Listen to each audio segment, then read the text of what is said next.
बिहार की बाढ़ को कंट्रोल करने के लिए हम बिहार में सोच रहे हैं। उम्र भर गालिब यही भूल करता रहा, भूल चेहरे पर थी और आईना साफ करता रहा। नेपाल से इस पर हम लोग सख्त एकदम आदेश दिए थे कि नहीं खोलना है, तो कहा कि कोई बात नहीं। कहां से पानी जा रहा है? ऊपर से। अब इसको कैसे बंद करोगे? तो हमारे प्रधानमंत्री नरेंद्र मोदी अगली साल आएंगे बिहार में।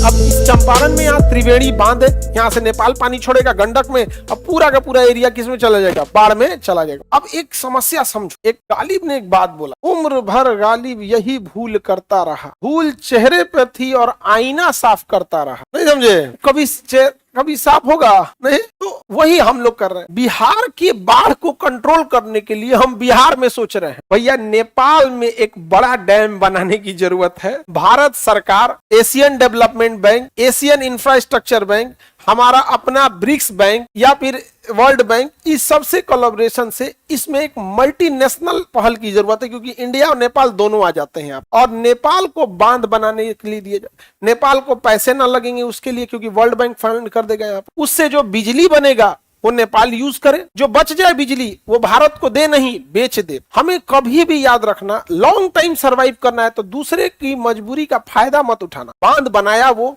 हकीकत में अधिकार किसका होना चाहिए? नेपाल का। तो लो भैया तुम रखो, हमें उद्देश्य होना चाहिए कि हमारा उद्देश्य बाढ़ कंट्रोल हो जाए।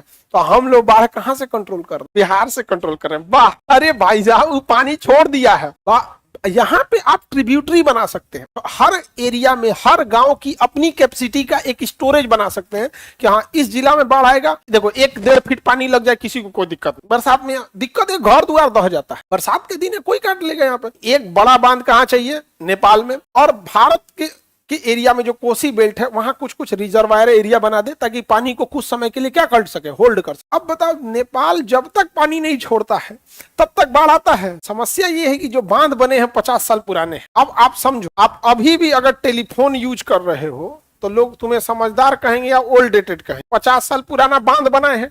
नेपाल से इस बार हम लोग सख्त एकदम आदेश दिए थे कि नहीं खोलना है, तो कहा कि कोई बात नहीं। बांधवा के ऊपर से पानी जा रहा था, कहा नहीं खोलना है। कहां से पानी जा रहा है? ऊपर से। अब इसको कैसे बंद करोगे? मजबूरी में अब ऊपर से जा रहा, तोड़ देगा यहाँ से। अब खोलिएगा पानी तो धीरे धीरे जल स्तर बढ़ेगा तो लोग भागने का भी मौका मिलेगा। अब तोड़ दिया तो ये अच्छा भागलपुर दह गई, दह जाएगा, सब इन्हें उन्हें दह जाएगा।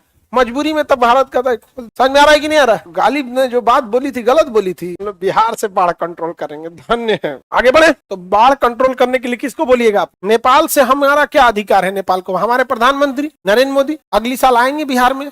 इलेक्शन है, समझ में आ गया? तुम कम से कम यही बात मनवा लेना। समझ में आ गया कि नहीं? यही बात मनवा लेना। एयरपोर्ट को तो चिल्ला चिल्ला के पटना एयरपोर्ट पास हो गया। इतना ना आदमी चिल्ला दिया, आदमी जिसको देखो वो, जिसको जो भी बोल सकता था, जो बात पहुंचा सब बोला यहाँ। अब बस एगो काम है, मोदी जी से कहना है कि आप नेपाल में बांध बनवा दीजिए, और अपने बिहार के मुख्यमंत्री से कह देना है अब आप बिहार में आप नॉर्मल बना लीजिए। बिहार में तो बस नॉर्मल, वही रोक लेगा तो टेंशन ही खत्म। जैसे अभी नेपाल पानी छोड़े तो कोई दिक्कत है? बाढ़ का पानी सेटल्ड हो गया लगभग। आप लोग अपने गाँव में देखिए, गंगा का जलस्तर देखिएगा, धीरे धीरे क्या हो गया? सेटल्ड। अभी छोड़ दो भाई। तो जो तुम छोड़ रहा है भाई 60 दिन बाद छोड़ना, बस नेपाल वाला काम खत्म। नेपाल की भी मजबूरी है, नहीं छोड़ेगा तो दह जाएगा। ये कह रहा है कि ठीक हुआ सर, एग्जाम कैंसिल हुआ बाढ़ की वजह से। इसकी तैयारी